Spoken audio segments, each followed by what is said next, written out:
Antes de começar essa história, eu quero saber: de que cidade você está me ouvindo agora? Escreve aqui nos comentários. Quero ver professores de todo o Brasil reunidos aqui. E olha, você que está ouvindo isso tem uma tarefa de casa muito importante. No final desse vídeo, eu quero que você compartilhe com pelo menos 3 colegas professores. Por quê? Porque eu garanto que pelo menos um deles está vivendo algo parecido com o que você vai ouvir agora. E essa pessoa precisa saber que não está sozinha. Então fica comigo até o final, porque essa história vai mexer com você. A tarde já caía quando a professora Cláudia atravessou o portão da escola rumo ao estacionamento. Era uma sexta-feira comum, daquelas em que o corpo pede descanso e a mente ainda processa as provas corrigidas, os bilhetes de pais, as conversas de corredor. Ela carregava a bolsa pesada no ombro, cheia de cadernos e canetas que nunca acabam, e pensava no fim de semana que vinha pela frente. Talvez um filme, talvez apenas silêncio. Mas quando dobrou a esquina do estacionamento e seus olhos encontraram o carro, tudo parou. O para-brisa estava estilhaçado em teias que refletiam a luz alaranjada do poste. O capô trazia marcas profundas, como se alguém tivesse batido com força, repetidamente, querendo deixar claro que aquilo não era acidente. O retrovisor do lado do motorista pendia, preso apenas por fios. E o banco do passageiro, que ela podia ver pela janela quebrada, estava coberto de pequenos cristais de vidro que brilhavam como gelo partido. Cláudia ficou parada. A bolsa escorregou do ombro e bateu no chão com um som seco. Ela sentiu o coração disparar. Não apenas pelo susto, mas por algo mais profundo. Era a sensação de invasão. Não só do carro, mas de algo íntimo, de segurança, de paz. As pernas tremiam enquanto ela se aproximava devagar, como se o carro pudesse contar o que havia acontecido. Tocou no capô. O metal estava frio. Havia marcas de ferramentas, ou talvez pedras, golpes dados com raiva, com intenção. Ela respirou fundo, tentando organizar os pensamentos. Quem faria isso? Por quê? E então, como um raio, a lembrança veio. A reprovação. 3 semanas atrás, ela havia reprovado um aluno. Lucas, 19 anos. Olhos cansados de quem trabalha além da conta. Ele não tinha entregado o trabalho final. Não tinha comparecido à prova de recuperação. A nota ficou abaixo do mínimo exigido. Não havia como aprovar. Cláudia lembrou da conversa que tiveram. Lucas tinha tentado explicar. Algo sobre horas extras no mercado, sobre uma irmã menor que precisava de remédio, sobre a mãe que trabalhava em 2 turnos de limpeza. A voz dele era baixa, quase envergonhada. Professora, eu tentei. Eu juro que tentei. Mas quando chego em casa, é quase meia-noite. E acordo às 5. Ela tinha ouvido. Tinha anotado a justificativa no canto da folha. Mas a regra era clara. O sistema era claro. E ela, como educadora, tinha a responsabilidade de ser justa com todos. Se abrisse exceção para um, precisaria abrir para todos. Não era crueldade, era coerência. Mas agora, olhando para o carro destruído, a dúvida apertou a garganta. Teria sido Lucas? Um segurança se aproximou com o rádio na mão, olhos arregalados. Professora, o que aconteceu aqui? Cláudia explicou com a voz apertada. Chamaram a direção, chamaram a polícia. Em meia hora, o estacionamento estava cheio de gente.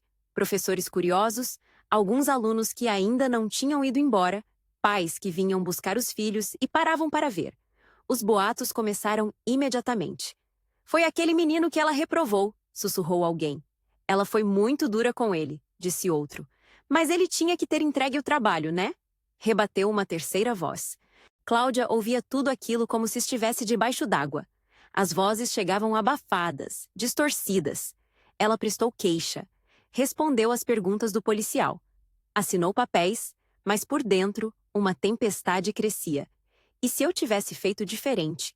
E se as regras pudessem ser flexíveis apenas uma vez? E se minha decisão causou isso? Naquela noite, ela mal dormiu. Cada barulho na rua a fazia pular. Cada carro que passava parecia uma ameaça. E o pior, a culpa. Aquela sensação de que talvez, só talvez, ela pudesse ter evitado tudo aquilo. No sábado, os grupos de WhatsApp da escola explodiram. Um pai postou: "Isso é o que acontece quando professores não têm coração. Que absurdo reprovar um menino que trabalha." Uma mãe respondeu: "Desculpa, mas se todo mundo que trabalha pudesse não entregar as coisas, onde a gente ia parar? A professora só fez o trabalho dela." Um terceiro comentou: violência nunca é a resposta. Quem fez isso tem que ser preso. E assim, a escola se dividiu. De um lado, os que achavam Cláudia inflexível. Do outro, os que a defendiam. No meio, a maioria silenciosa, sem saber o que pensar. Cláudia não era uma professora qualquer. Tinha 15 anos de magistério. Conhecia cada aluno pelo nome. Sabia quem chegava com fome, quem tinha dificuldade de aprendizado, quem morava longe. Ela não era insensível. Era o oposto. Mas educar não era apenas passar a mão na cabeça. Educar era também ensinar responsabilidade. Ensinar que escolhas têm consequências. E sim, às vezes isso doía. Doía no aluno. Doía nela. A reprovação de Lucas não tinha sido uma decisão fácil. Na verdade, tinha sido uma das mais difíceis do ano. Ela lembrava de ter ficado olhando para a ficha dele por quase 1 hora antes de lançar a nota no sistema. Lembrava de ter ligado para a coordenação pedagógica para confirmar se não havia nenhuma brecha. Não havia. E então, ela fez o que achava certo. Reprovou, mas não abandonou. Chamou Lucas para uma conversa. Ofereceu ajuda. Falou da assistência estudantil, de programas de bolsa, de possibilidades de recuperação no próximo semestre. Tentou construir uma ponte. Lucas tinha ouvido tudo em silêncio, com a cabeça baixa. No final, tinha apenas dito: "Obrigado, professora", e saído. Desde então, ela não ouvira mais. E agora, com o carro destruído, uma pergunta não saía da cabeça. Ele tinha se sentido humilhado, exposto, traído. Seria essa a resposta dele? A polícia levou 3 dias para trazer as primeiras informações. Tinham revisado as câmeras de segurança da rua. Uma delas, meio antiga e com imagem ruim, tinha capturado algo. Uma caminhonete escura, parada perto do carro de Cláudia por cerca de 5 minutos. 2, talvez 3 vultos saindo do veículo. Movimentos rápidos. E então a fuga. A placa estava parcialmente coberta, mas dava para ver 2 números e uma letra. "Vamos cruzar com o banco de dados", disse o investigador. "Pode demorar, mas a gente chega lá." Enquanto isso, Cláudia voltou para a escola, mas nada era como antes. Ela sentia os olhares, alguns de solidariedade, outros de julgamento. Uma colega a abraçou e disse: "Você não merecia isso." Outra apenas desviou o olhar quando ela entrou na sala dos professores. E então, começaram as mensagens. A primeira chegou no celular dela na terça-feira à noite. Número desconhecido. "Você acha que é tão justa, mas justiça sem coração não é justiça. É só frieza." Cláudia bloqueou o número, mas a mensagem ficou ecoando na cabeça.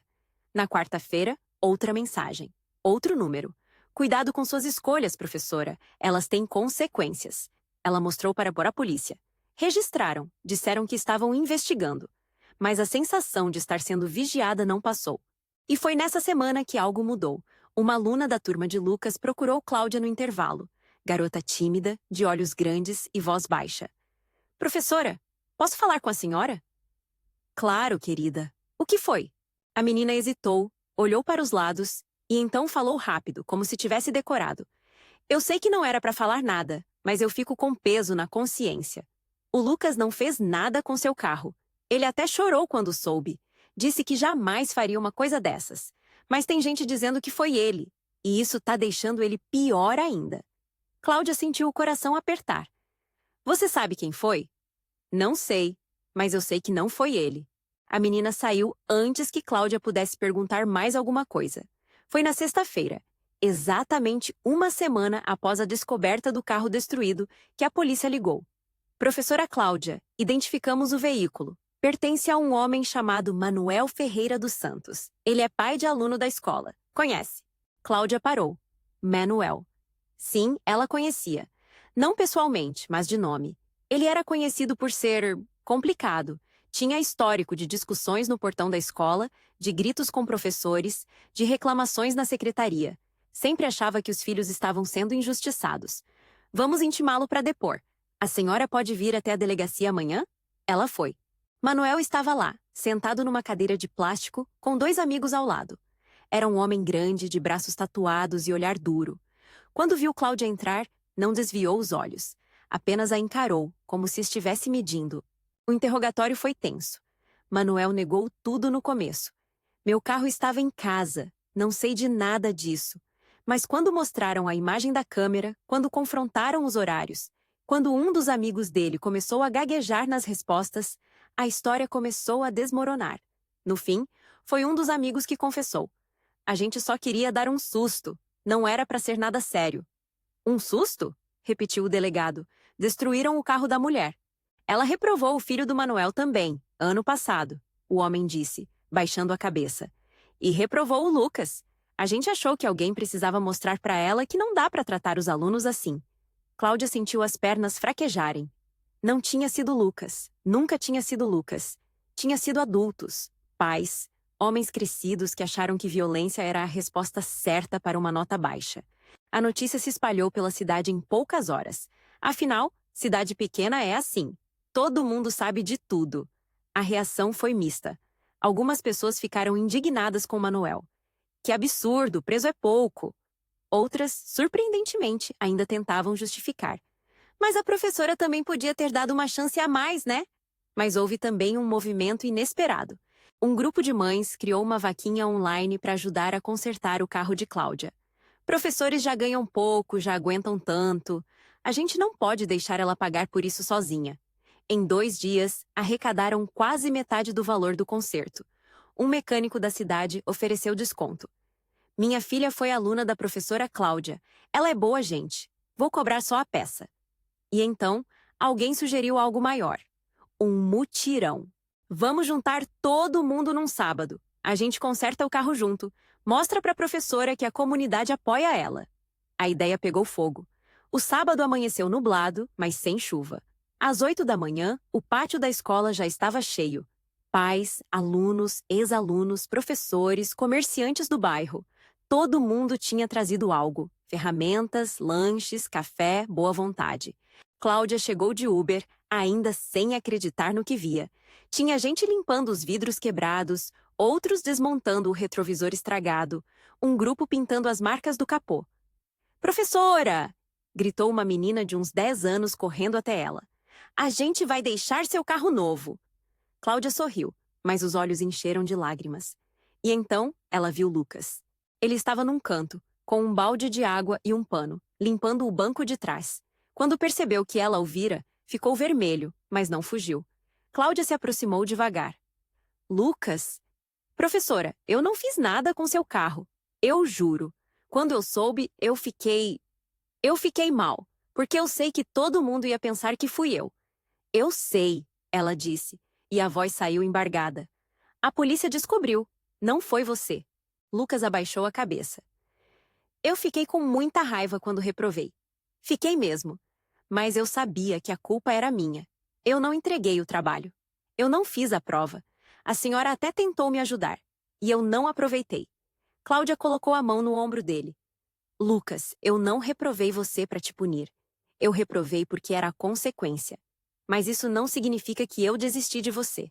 Você entende?" Ele acenou com a cabeça, os olhos vermelhos.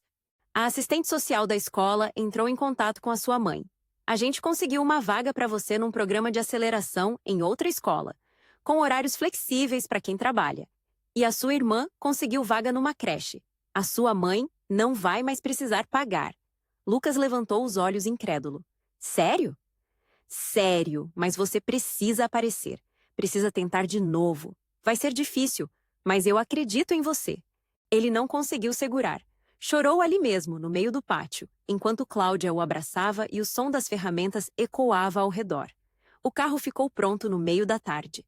Não estava perfeito. Ainda dava para ver algumas marcas no capô. O retrovisor novo não era exatamente da mesma cor, mas estava funcional. E estava inteiro. Quando Cláudia ligou a ignição e ouviu o motor roncar, teve que segurar para não chorar de novo. A comunidade aplaudiu. Alguém trouxe bolo. As crianças corriam pelo pátio. Era quase uma festa. Mas no meio daquilo tudo, uma mãe se aproximou de Cláudia. Era uma mulher pequena, de cabelos presos e mãos calejadas. A mãe de Lucas. "Professora, eu queria agradecer." "Agradecer? Por quê?" "Porque a senhora não desistiu do meu filho. A senhora reprovou ele, sim, mas não abandonou. E isso fez diferença." Cláudia segurou a mão da mulher. "A gente não abandona. A gente nunca abandona." Manuel e os dois amigos foram processados por dano ao patrimônio e ameaça. Como tinham confessado, o processo foi rápido.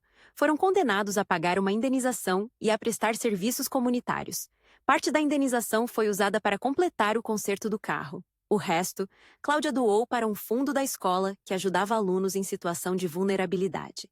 Que pelo menos algo de bom saia disso, ela disse. A escola também mudou. A direção criou um protocolo de acompanhamento para alunos em risco, reuniões periódicas com a assistência social, parcerias com empresas locais para oferecer estágios remunerados, um canal de denúncias para casos de ameaça ou violência. Não era perfeito, mas era um começo.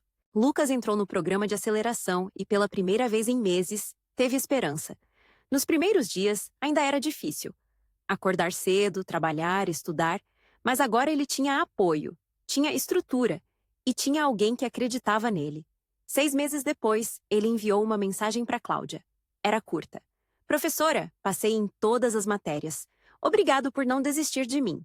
Cláudia leu aquilo sentada na sala dos professores, com uma xícara de café frio na mão.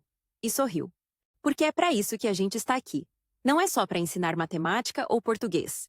É para ensinar que cair não é o fim, que errar é humano, e que sempre, sempre existe um caminho de volta. Passaram-se quase 2 anos desde aquele dia em que Cláudia encontrou o carro destruído. O tempo cura, dizem, mas não apaga. As marcas ficam. Não no capô do carro. Esse foi consertado, repintado, ficou quase novo. As marcas ficam na memória, na cautela ao estacionar, no coração que acelera quando vê uma sombra estranha à noite. Mas ficam também as marcas boas, as que lembram que, quando a comunidade se une, coisas incríveis acontecem. Lucas concluiu o programa de aceleração. Conseguiu um emprego melhor, com carteira assinada e horários mais humanos. A irmã dele cresceu saudável na creche. A mãe conseguiu largar um dos turnos de limpeza. Não virou conto de fadas. A vida continuou difícil. Mas era uma dificuldade com dignidade, com esperança. Cláudia continuou dando aulas, continuou reprovando quando necessário, mas também continuou oferecendo segundas chances, terceiras, quartas, porque educar não é desistir de ninguém, é insistir. Sempre. Num dia de primavera, ela estava organizando provas na sala dos professores quando um homem jovem entrou. Terno simples, gravata torta, um buquê de flores na mão. Demorou 1 segundo para ela reconhecer. Lucas? Ele sorriu. Professora, eu vim agradecer. Agradecer? Lucas, você não precisa. Preciso sim. A senhora mudou a minha vida. E eu queria que soubesse disso. Hoje eu comecei num emprego novo, escritório, computador, salário digno. E tudo começou naquele dia em que a senhora não desistiu de mim. Cláudia levantou e o abraçou. Não disse nada. Não precisava. Às vezes, as palavras sobram. Se você me perguntar o que essa história ensina, eu diria: não é sobre ser duro ou ser mole. Não é sobre aprovar todo mundo ou reprovar sem dó. É sobre ser justo e humano. É sobre entender que um aluno não é apenas uma nota num papel. É uma vida, com família, com lutas, com sonhos. Mas também é sobre entender que regras existem por um motivo, que disciplina não é crueldade, que consequências ensinam. O segredo está no equilíbrio e no nunca, nunca desistir. Porque no fim, educar é isso. Cair, levantar, estender a mão, de novo e de novo. E quantas vezes forem necessárias. Agora, eu quero fazer uma pergunta para você, professor ou professora que está me ouvindo. Você já precisou tomar uma decisão difícil que foi mal compreendida? Uma decisão que, mesmo sendo justa, te custou críticas, julgamentos ou até retaliação? Eu quero que você compartilhe aqui nos comentários. Não precisa dar detalhes se não quiser. Mas eu quero que você saiba, você não está sozinho. E sua história importa. E lembra da tarefa de casa que eu te dei lá no começo? Agora é hora de cumprir. Compartilha esse vídeo com pelo menos 3 colegas professores. Por quê? Porque algum deles está passando por algo parecido agora. Alguém está se sentindo sozinho, julgado, incompreendido. E essa história pode ser exatamente o que essa pessoa precisa para lembrar por que começou a dar aula. Para lembrar que vale a pena. Professores se salvam, professores se apoiam, professores se entendem. Se inscreve no canal, ativa o sininho e volta aqui para ouvir novas histórias. E saiba que a próxima história a ser contada pode ser a sua. Basta enviar lá no e-mail que deixei na descrição do canal. E não esquece, deixa aqui nos comentários de que cidade você é. Eu quero ver professores de todo o Brasil reunidos aqui, formando essa rede de apoio. Até a próxima. E obrigada por estar aqui. Um abraço forte de quem entende a sua luta.